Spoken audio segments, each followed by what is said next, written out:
జల్లా సుదర్శన్ రెడ్డి గారు అనే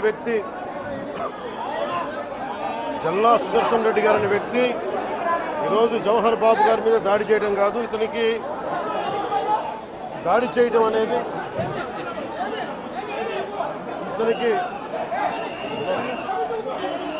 దాడి చేయడం అనేది కొత్త కాదు.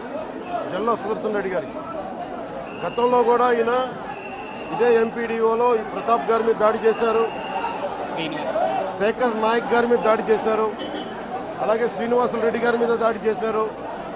ఇది వీళ్ళ రాజ్యాలు అనుకుంటా ఉన్నారు. ఇష్టానికి మేము చేసుకోవచ్చు.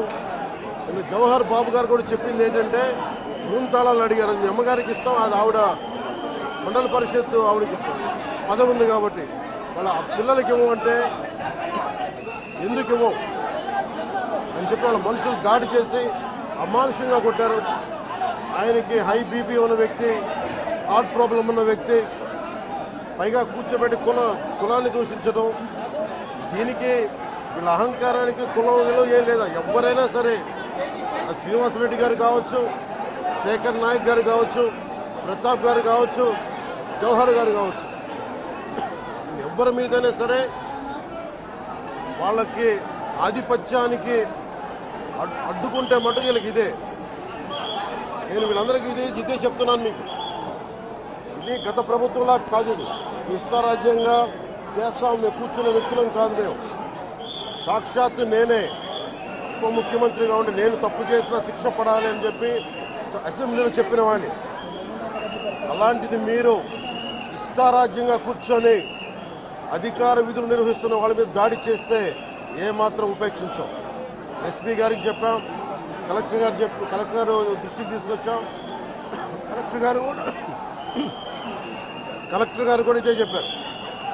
నిన్న కొట్టగానే వెంటనే ఆయన విజయవాడలో ఉంటే ఆయన దృష్టికి తీసుకొస్తే వెంటనే ఎస్ఐని కానిస్టేబుల్స్ని పంపించిన సమస్య సాగల.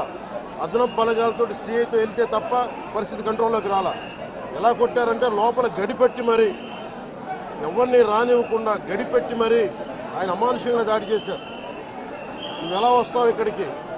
ఎవరో వీళ్ళు చెప్పిన మాటలకి తొత్తులు కావాలి వీళ్ళకి. ఈ రోజున నా దృష్టిలోకి వచ్చింది, ఇది మొదటిసారి కాదు. గతంలో ప్రతాప్ గారి మీద దాడి చేశారు, శేఖర్ నాయక్ గారి మీద దాడి చేశారు, శ్రీనివాసులు రెడ్డి గారి మీద దాడి చేశారు, శేఖర్ నాయక్ గారి మీద దాడి చేశారు, శ్రీనివాసులు రెడ్డి గారి మీద దాడి చేశారు. వీళ్ళకి కులం ఎక్కువ తక్కువ లేదు, వీళ్ళకి అహంకారం నడినెత్తి మీదకి వచ్చి కొట్టుకుంటా ఉంది. అహంకారం తీస్తాం, తోలు తీసి కింద కూర్చోబెడతాం. మీకు ఒళ్ళు ఒక్కొక్కళ్ళకి మీకు ఎక్కడెక్కడ ఉన్నో తెలియట్లా. మీకు అహంకారాలు పెరిగిపోయినాయి. మీకు ఆధిపత్యపు అహంకారంతో అధికారుల మీద దాడి చేస్తే మిమ్మల్ని ఎలా తీసుకెళ్లాలో, ఎలాంటి శిక్ష పడాలో మీకు ఖచ్చితంగా చేసి పెడతాం. మీకు ఇష్టారాజ్యంగా చేయకండి. అహంకారంతో నడినెత్తి మీద కళ్ళు నెత్తికెక్కాయి. మీకు ఈ ప్రభుత్వం చాలా త్రికరణ శుద్ధిగా అందరం కూర్చొని మేము కలిసికట్టుగా ఉన్నాం. ఇక్కడ ఇది కూటమి ప్రభుత్వం, ఇది వైసీపీ ప్రభుత్వం కాదు. ఇది ఇష్టారాజ్యంగా మీరు చేస్తారంటే కామ్గా కూర్చునే ప్రభుత్వం కాదు. మీకు ఎలా చేస్తే, ఎలా నియంత్రిస్తే మీకు కిందకు వస్తారో మేము చేస్తాం. మీరు గాల్లో విహరిస్తూ ఉన్నారు. 11 సీట్లు వచ్చిన ఇంకా గాల్లో విహరిస్తున్నారు. మొత్తం మీకు ఎలా కిందకి దించాలో మాకు బాగా తెలుసు, చేసి చూపిస్తాం. ఇదే కాదు, ఈ సందర్భంగా ఏ నాయకులకైనా సరే అధికారుల మీద దాడి చేసినా, అధికారులు విధులు నిర్వహిస్తుంటే అడ్డుకున్నా చాలా కఠినమైన చర్యలు ఉంటాయి. ఈరోజు నేను వచ్చి ఇక్కడ ఎందుకు వచ్చాను జవహర్ బాబు గారి దగ్గరికి అంటే, ఆయన ఒక ఎస్సీ ఎస్టీ కులానికి సంబంధించిన వ్యక్తినో వీటి గురించి అని కాదు. ఎవరైనా సరే ఇర్రెస్పెక్ట్ ఆఫ్ కాస్ట్ ఆధిపత్య ధోరణితోటి కనుక దాడి చేసి విధుల నిర్వహణకు అడ్డం వస్తే ఇది ఉపేక్షించే ప్రభుత్వం కాదు. ఎస్పీ గారికి కూడా చాలా స్పష్టంగా చెప్పాం. వారికి ఎవరైతే తప్పించుకొని తిరిగారు ఇంకో 9 మంది, వారిని కూడా పట్టుకోమని చెప్పాం. వారికి తగిన విధంగా కౌన్సిలింగ్ చేయాలి, అలాగే కఠినమైన శిక్షలు పడాలి. మీరు లాయర్లు అయ్యుండొచ్చు గతంలో, మీ చట్టాలు కానీ మీ గతంలో మీ అధికారాలు కానీ ఏవి మిమ్మల్ని రక్షించలేదు, మీరు గుర్తుపెట్టుకోండి. అలాగే ఈ విషయంలో ప్రజలకు కూడా చెప్తా ఉన్నాను, యువతకు కూడా చెప్తున్నాను, ప్రత్యేకించి రాయలసీమ యువతకు కూడా చెప్తున్నాను, మహిళలకు కూడా చెప్తున్నాను, మీరు దయచేసి భయపడకండి. ఈరోజు జవహర్ బాబు గారి భార్య భయపడతా ఉన్నారు. మీరు మాట్లాడితే కూర్చొని వాళ్ళ నాయకుడు కూడా మీరు ముందు ఇవి కరెక్ట్ చేయండి, ఇలాంటివి కరెక్ట్ చేయండి.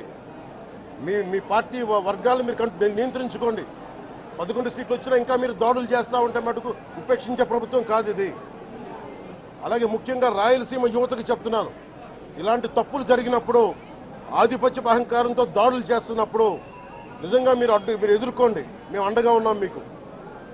నాయకులకు కూడా భయపడకుండా మీరు ఎదుర్కోండి, నిలువరించండి వీళ్ళని. భయపడకండి మీరు.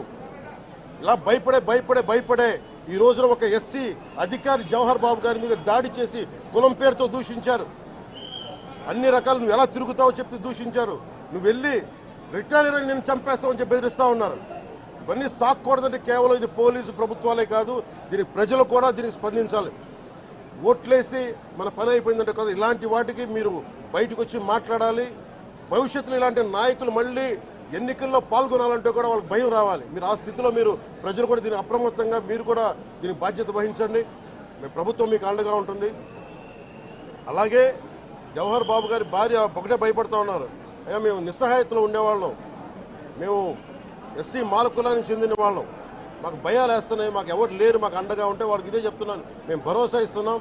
పక్కనే కలెక్టర్ గారు ఉన్నారు, ఎస్పీ గారు ఉన్నారు, ఎమ్మెల్యే గారు ఉన్నారు, మిగతా జిల్లా సంబంధించిన నాయకులందరూ ఎమ్మెల్యేస్ ఉన్నారు, నాయకులు ఉన్నారు. మేము అందరి తరఫున మాటిస్తున్నాం. మీకు ఏ మాత్రం ప్రాణభద్రతకి ఏమైనా ముప్పు కలిగినా మేమందరం మీకు అండగా ఉంటాం, కఠినమైన శిక్షలు తీసుకుంటాం. మీకు భరోసా ఇవ్వడం జరిగింది వాళ్ళు.